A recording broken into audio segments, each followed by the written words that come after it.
तो स्टूडेंट्स आज हम पढ़ने वाले हैं क्लास 12th का चैप्टर 12 एटम्स, जिसका लेक्चर नंबर 2 आ गया है Bohr's model of hydrogen atom. चलिए स्टार्ट करते हैं। Basically Bohr's model of hydrogen atom में बोर्स ने प्रपोज किया था एक atomic model of an atom, जिसमें उन्होंने बताया था the spectra emitted by the hydrogen atom. तो 4 मॉडल प्रपोज किए थे। First model is an atom consist of a small and a massive central core called nucleus around which an electron revolve and the centripetal force is provided by the electrostatic force of attraction between nucleus and electron। ठीक है, पहला तो बहुत आसान है, समझ में आ गया होगा। बेसिकली एटम क्या है, एक small and massive central core है जिस एटम के बीच में जो होता है जिसे कहते हैं हम न्यूक्लियस। ठीक है, जिसके सराउंड में, जिसके पूरे चारों तरफ इलेक्ट्रॉन घूमता है, और जो इलेक्ट्रॉन अगर रिवॉल्व कर रहा है, देखो रिवॉल्व कर रहा है मतलब सर्कुलर मोशन, मतलब सेंट्रीपिटल फोर्स लग रही है। Centripetal force which act along the radius towards the centre, ये हम क्लास 11 में पढ़ते हुए आ रहे हैं। तो सेंट्रीपिटल फोर्स किससे मिलती है? It is provided by the electrostatic force of attraction between electron and nucleus. तो ये था हमारा पहला atomic model. Now second, very important, second वाला बहुत ज़्यादा इंपॉर्टेंट है, बहुत ज़्यादा इंपॉर्टेंट है सेकेंड वाला, ध्यान रहे।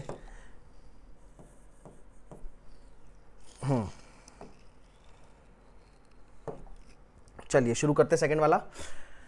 Of all possible circular orbit allowed by the classical theory, जितनी क्लासिकल थ्योरी के बेसिस पे सर्कुलर ऑर्बिट अलाउड है, उसमें the electrons are permitted to circulate only in those orbit in which the angular momentum is integral multiple of h upon 2 pi, h upon 2 pi। ठीक है, ये तो आपको अच्छी से प्रिपेयर करना पड़ेगा। ठीक है, जहां पे ये जो इक्वेशन आप देख रहे हो L is equals to M V R that is equals to N H upon 2 pi, यहाँ पे L क्या है? It is the angular momentum, mass of electron, V speed of electron, R radius of the permitted orbit and n is the principal quantum number. ये आप याद कर लो। ये इसी चीज को हम बोलते हैं Bohr's quantization condition for angular momentum. ये 1 मार्क्स वाले पार्ट में भी आपको यूज हो सकता है।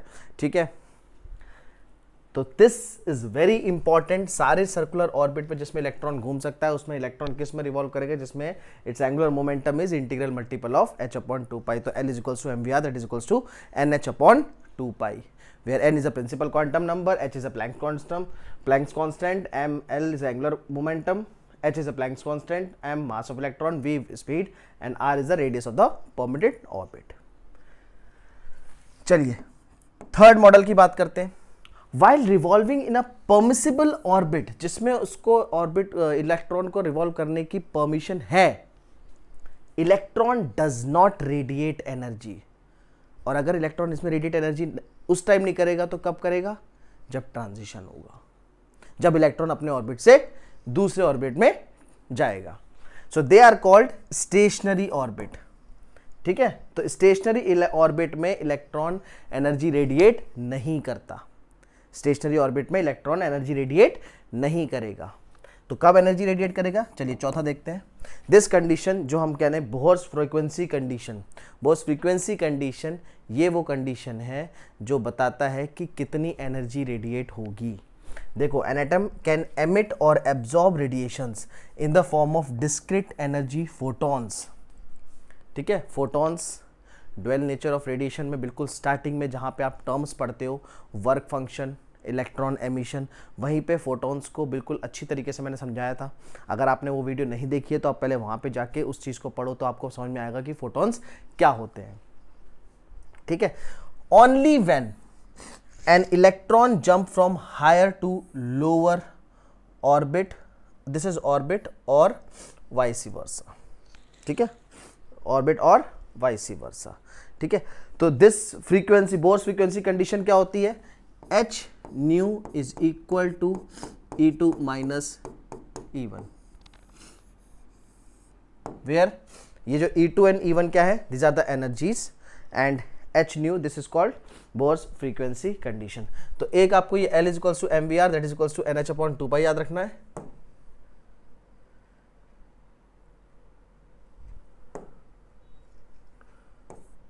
L is equals to mvr that is equals to nh upon 2 pi याद रखना है। और दूसरा H nu is equals to E2 minus E1।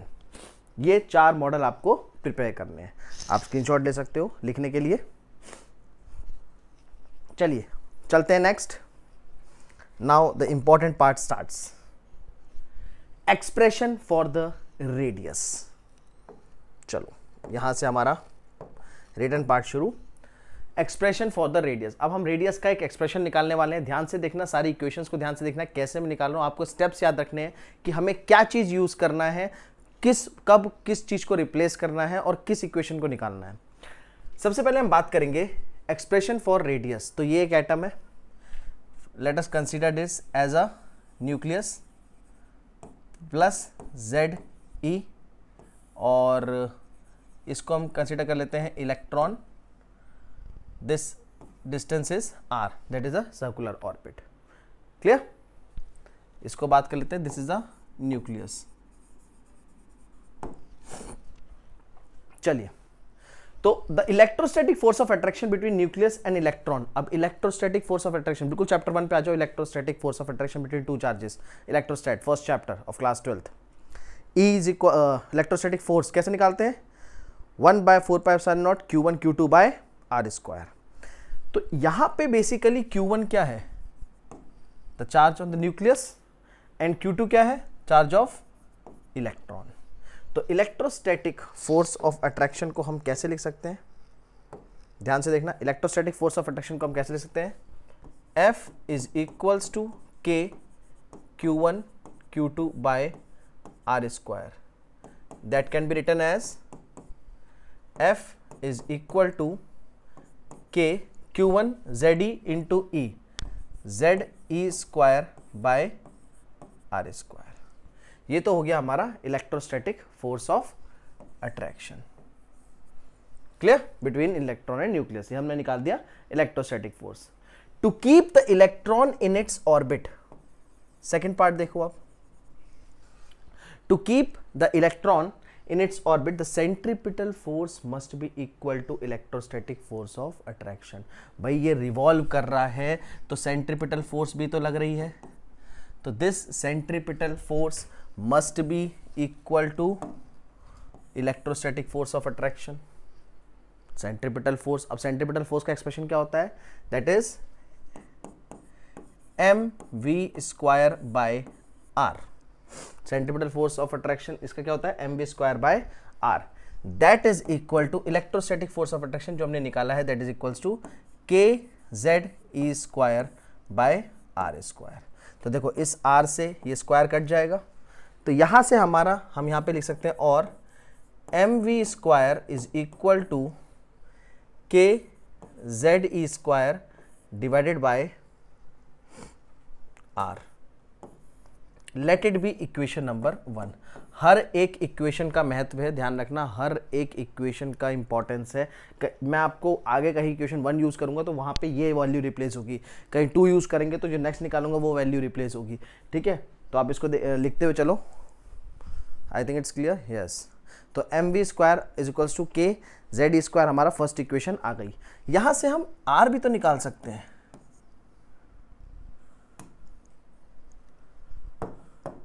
यहां से हम r भी तो निकाल सकते हैं।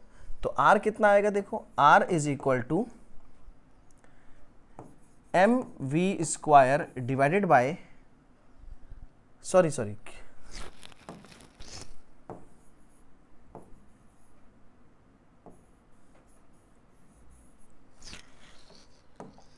r आएगा हमारा kZe² divided by mv²। Let it be equation number 2। Now तीसरा part, Bohr's quantization condition for angular momentum. अभी हमने पढ़ा था, देखो यहां पर Bohr's quantization condition for angular momentum, that is equals to L is equals to mvr, that is equals to NH/2π। चलो इसको यूज करते हैं। तो इक्वेशन होती है L is equals to mvr, that is equals to NH/2π। L is equals to mvr, that is equals to NH/2π। यहां से और we can write R is equal to NH upon 2πmv। मतलब एक और radius का expression निकाल लिया हमने। सबसे पहले देखो क्या करा, mv स्क्वायर इक्वेशन 1 मान लिया। अब उसके बाद इक्वेशन 2 और इक्वेशन 3 में हम क्या कर रहे हैं, इक्वेशन 2 और इक्वेशन 3 में बेसिकली हम क्या कर रहे हैं, हम रेडियस का एक्सप्रेशन निकाल रहे हैं। हम क्या कर रहे हैं, रेडियस का एक्सप्रेशन निकाल रहे हैं। अब देखो 2 में भी r का एक्सप्रेशन आ गया, 3 में भी r का एक्सप्रेशन आ गया, तो हम यहां पे लिख सकते हैं from equation 2 and 3, from equation 2 and 3 हम दोनों r को इसको इक्वेट कर सकते हैं, इस वाले रेडियस को और इस वाले रेडियस को इक्वेट कर सकते हैं, बिल्कुल कर सकते हैं। तो चलिए इक्वेट करते हैं। तो क्या लिखेंगे हम यहाँ पे, देखो kze square divided by mv square is equal to nh divided by 2πmv।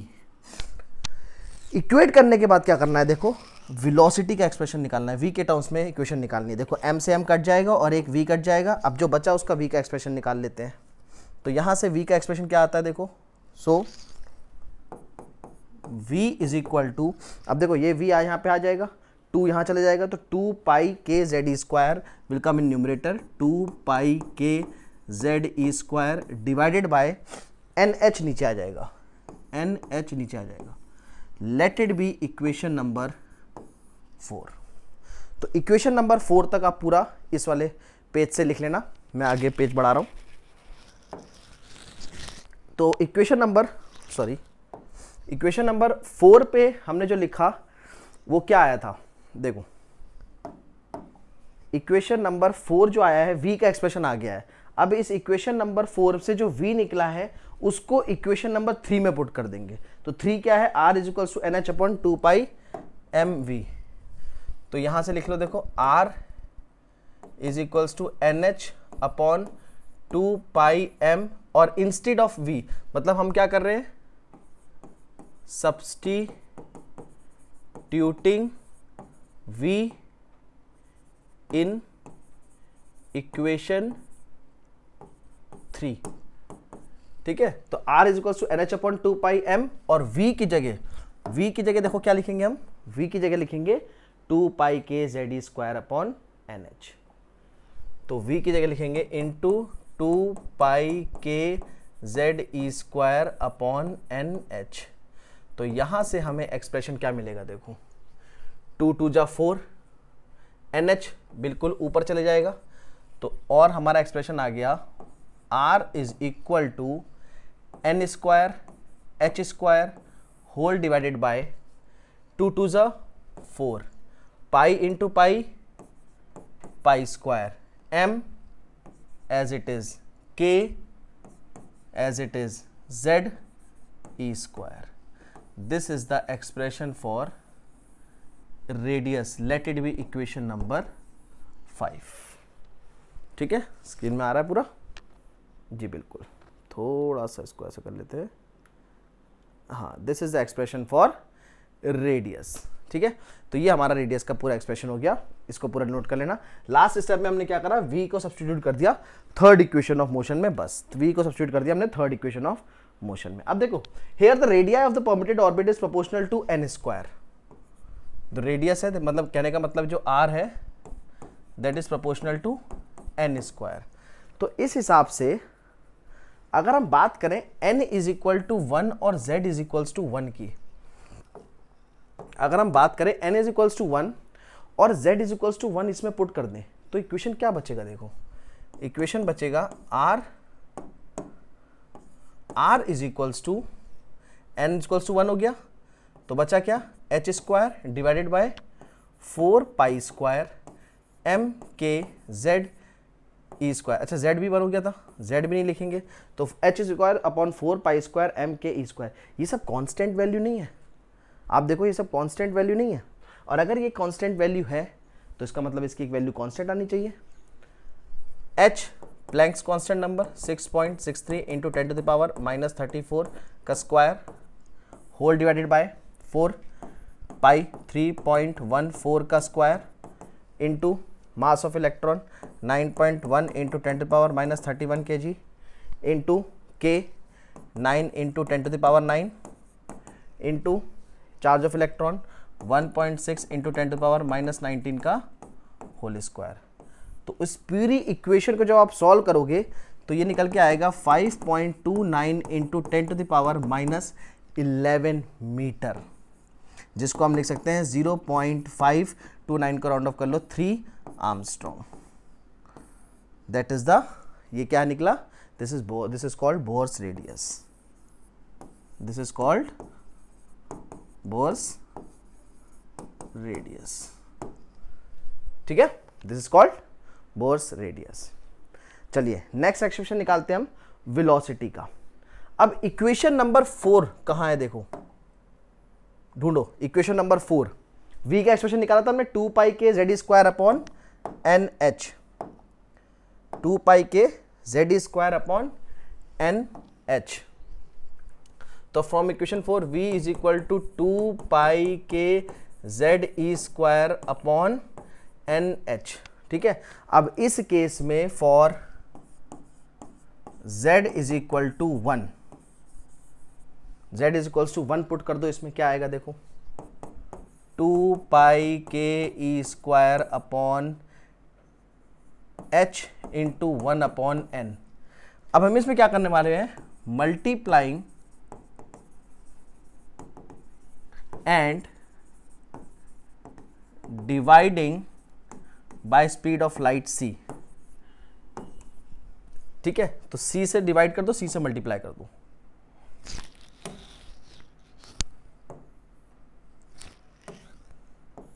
c से डिवाइड कर दो, c से मल्टीप्लाई कर दो। तो ये जो पोर्शन है, ठीक है, इस पे क्या निकल के आ रहा है देखो, v is equal to alpha c by n, v is equals to alpha c by n, where alpha is equals to 2 pi k e square divided by c h, that is equals to, इसकी value निकल के आती है 1/137। तो इस हिसाब से जो v का एक्सप्रेशन निकलेगा, v is equals to 1/137 into C by N. ये आ गया हमारा वेलोसिटी का एक्सप्रेशन। इसको मान लो इक्वेशन नंबर 6।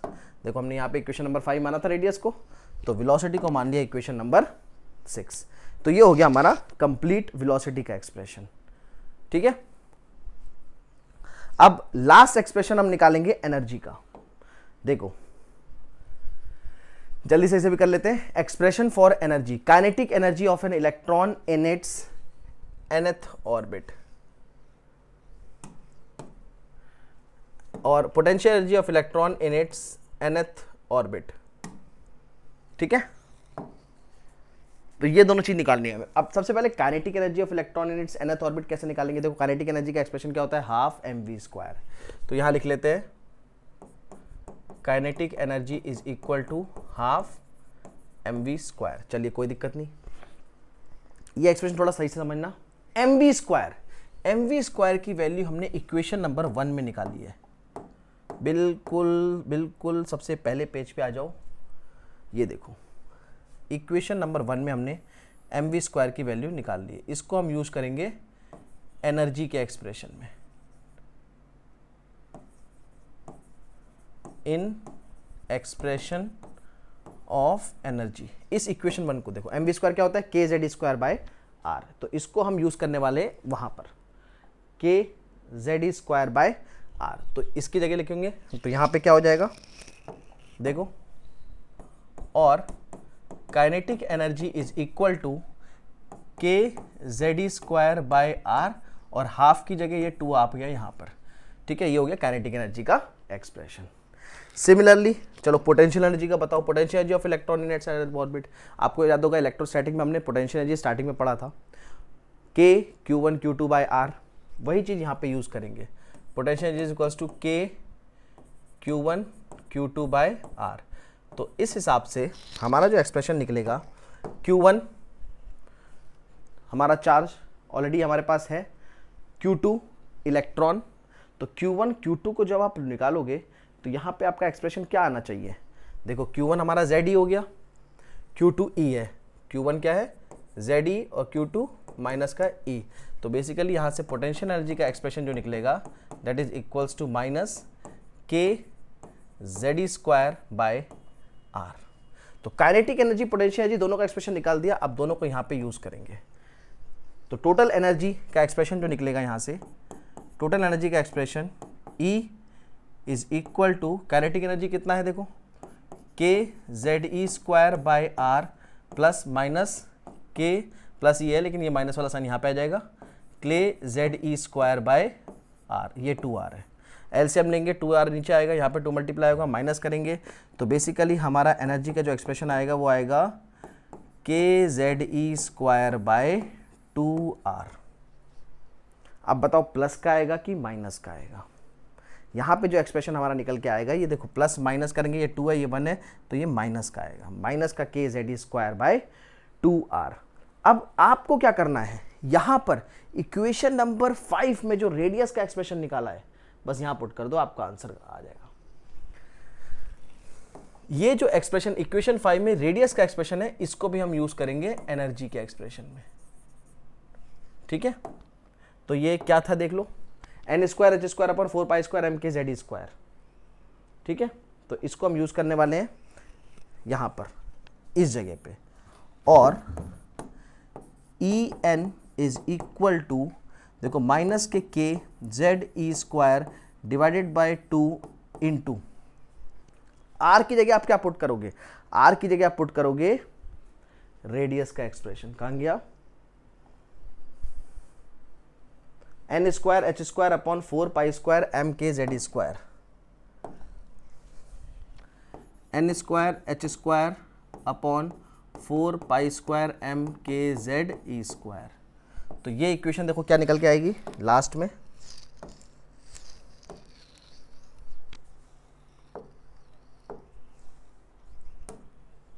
इसको कर लेते हैं 1 मिनट, शायद हैंग हो गया है। ये मल्टीप्लाई होगा देखो, 2 से कट जाएगा, बाकी चीजें जो आएंगी इसे देख लेते हैं। थोड़ा सा टेक्निकल इशू है, ये हैंग हो गया। आप इसे निकालो यहाँ पे, ये ऊपर लेके जाओ, 2 से मल्टीप्लाई हो जाएगा। ठीक है, N square H square denominator में रहेगा, और ऊपर के मल्टीप्लाई हो जाएगा, के स्क्वायर, जेड मल्टीप्लाई हो जाएगा, Z square E to the power 4 हो जाएगा, और ऊपर आ जाएगा 2। तो एक्सप्रेशन क्या निकल के आएगा, minus K 2 pi square M K square Z square E to the power 4 upon N square into H square.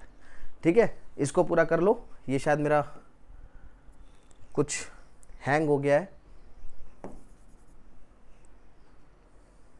और नेगेटिव साइन क्या इंडिकेट कर रहा है, that electron is bound to the nucleus by the electrostatic attraction and work is to be done to pull it away from the nucleus. ये negative sign का reason है कि negative sign यहां पे क्यों है, उसका क्या यूज है। So just note it down.